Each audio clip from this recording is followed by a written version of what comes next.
Shalom. I want to start this off by giving honor, praise, and glory to Yahweh, Ba'ashim Yahweh Shai, Yahweh Kakwadash. Peace and salutations to the elect men of Israel, started with the elder apostles of GMS on down to the rest of you brothers and the brothers I labor with, who are push forth the will and doctrine of Yahweh Ba'ashim Yahweh Shai in all faith, truth, and sincerity, according to the true understanding of the scriptures. To all of you, I say Shalom. It's just a quick lesson, just something that just, which really just like a meditation in the spirit, the spirit just moved me to just do a lesson on it, gave me a few scriptures in regards to the thought. So, Lord willing, this be something that could be, edifying to the viewers, and to the elect of Israel, right? So this is Sirach 19 verse 1, right? It says, a laboring man that is given to drunkenness shall not be rich, and he that contemneth small things shall fall by little and little, right? And this comes off just in regards to thinking of how to be considerate, and being considerate of everything that you do, how you do things, right? This world gets so desensitized to demonic shit because they're not considerate of how Satan works, and specifically when it comes to self-care, right, and preventative maintenance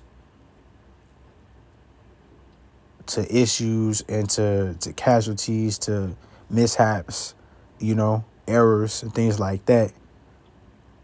If you're not paying attention to or actively looking to seek out and consider, right, everything in regards to what makes sense for the matter for a specific issue, you could be neglecting, important or key pieces, what I'm saying, in regards to solving the issue, finding the source of an issue, right? And it's like you'll see the difference between someone that is considerate versus someone that isn't, someone that is paying attention versus somebody that's not paying attention. Somebody that's choosing to actively do right, they're going to put the due diligence, they're going to put the time and effort in regards to how can I be right? What does it look like to be right? What does it look like to do this correctly? What does it look like to do this incorrectly? Those are the things to consider. Those are the thoughts and questions, to ask in regards to trying to be efficient and trying to do something the right way, for whatever the task may be, right? Whether it be basketball, whether it be things in regards to keeping your house afloat, keeping your house, together and things like that, right? You trying to hit a specific shot, you trying to perfect your shot, there's certain things that you're going to have to consider, right? How much effort you putting into to using your legs as the momentum, versus just your hands, versus just your arms. How is it that you're holding the ball when you're shooting it, What does it look like when you let go? Things like that, right? Or in regards to your house, how can I help to make sure my house stays clean and isn't dirty, or I prevent myself from getting rats or bugs and things like that, right? Okay, well, let me make sure when I'm done, using dishes or done cooking, I clean, I clean them, and put them away. I put them in the dishwasher, and then turn the dishwasher on, It's just simple examples, nonetheless, right? But the other thing, too, is within like the ministry, you make a mistake, right? How can I do better? What is it that I can do better, right? Where did the mistake start from? What was the source of the mistake? What was it that I was neglecting? Okay, figure that out. I understand now. This is what I was neglecting.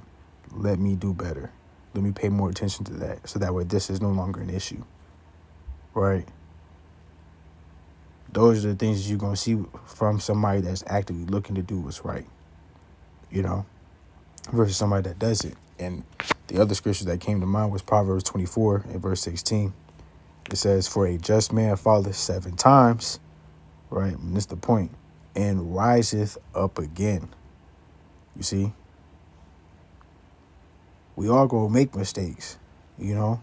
Question is, what do you do about the mistake? How do you handle the mistake? What are you doing to look what are you doing to make it right? To correct it, to fix it? Those are the things that you pay attention to. Those are the things that you're gonna be actively looking to consider in regards to preventing that from happening again. You know? And that's what a just man gonna do. But the other half is what? But the wicked shall fall into mischief. Right? That's a man that's content with little things. Right? Not considering the little things. Some things may be trivial or, tedious. You know what I'm saying? I'm not talking about those things. I'm talking about the things that, though they may look small, have a big role in it, right? Which would be like, for instance, just an example. When you in a thought of meditation, right, or just thinking, right, in regards to making a decision, you got mugs in your family, right, where they be like, oh hey, we getting together for Thanksgiving or things like that, Just an example, right? The type of spirit that's amongst that. The Israelite culture that comes with that. Whole bunch of drama, whole bunch of fuck shit, a whole bunch of wickedness nonetheless. You know what I'm saying? Because it's not of the right spirit. Do I choose to neglect what I can get myself into, or am I just going to go? You know what I'm saying? I'm just going for a plate. Ain't nothing wrong with that, but again, it's like weighing the options. Like, yeah, you might go just to get some food. What's in the food? How was the food made? Was it made on dishes that's used to make pork? You know what I'm saying? These are the thoughts that come to my mind in regards to things like that, But somebody that don't care to be considerate is somebody that's gonna contempt those little things, I ain't too worried about that. And now you put yourself in a position to where, let's say, you go get that plate, but you got your cousins, you know what I'm saying, and they homies going to take the infamous walk, if you will. We just gonna go take a walk, which everybody, you know what I'm saying, most Jake know, what that's referring to. Right? So y'all all go out to, you know what I'm saying, smoke or whatever, and then now something happened where somebody gets shot. You know what I'm saying?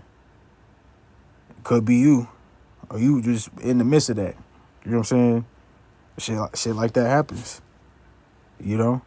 And the shit like that specifically happened because you in a position to know to do good. Keep in mind what's good for your soul. Keep in mind what's good for you. You know what I'm saying? And you choose not to. You choose to neglect it. And then that take me to my next scripture. James 4 verse 17. It says, therefore, to him that knoweth to do good and doeth not, to him it is sin. And in the NLT it says, remember, it is sin to know what you ought to do and then not do it. So we all have moments where, we're not operating at our best ability, at our peak performance, which could lead to us contemplating little things or neglecting certain things to where it ends up building up to being something bigger, versus like if you would have just dealt with it or nipped it in the bud or dismiss something, right, rebuke something in the moment, it wouldn't have gotten to the greater length or extent, to where now it take more time, energy, and effort in regards to getting this thing handled or dealt with, you know. And it's even like with your thoughts. You in a meditation, you think about something, but there's Satan say something in your head, in your mind. You know what I'm saying? It sound like you know what I'm saying, in your voice, but you ain't take the time to consider, does this sound like the Lord spirit, you know, or does this sound like Satan's spirit? You know? If you not considering the difference between the two, you could be allowing Satan to sit and fester, right? Cause a mess in your house, your temple. Now you neglected something so much to the point to where this man done robbed your crib, robbed your mind of sense, of wisdom, of guidance from Yahweh Shem Yahushai. You know? If you spill something, you just gonna let it sit, or you gonna clean it up. You know? It's like an example, the brother Shariah, he give to me, you know. If you spill milk, you just gonna sit there and cry? You gonna sit there and look at it, or you gonna clean it up, you know? That take consideration, that take a willingness, you know what I'm saying, within the spirit. Right? And through the spirit, right, where it says, the first half of this, Sirach 19:1, where it says, a laboring man that is given to drunkenness shall not be rich, right? That could be a lot of things, you know. That could how would I say, that drunkenness and that rich, you know, could be a lot of things. Because again, there's a lot of things in regards to riches. There's a lot of things when it comes to drunkenness. You know what I'm saying? Though that drunkenness could be referring to wine, right? We also know that's also likened on to being laxed, or being caught up in the wrong spirit, the wrong mindset, the wrong ideology, you know? Like, we understand Babylon pushes a wicked ideology, a wicked way of thinking, which we refer to as that Babylon juice, because it's the wrong wine to be trying to sip on, the wrong way of thinking to have within your mind, have within your body, have within your being, you know? And you be in a position to not be rich is to not have the Lord's wisdom, not to have the Lord's mercy, his grace, you know? The things that are eternal, the things that moth and rust doesn't corrupt, you know?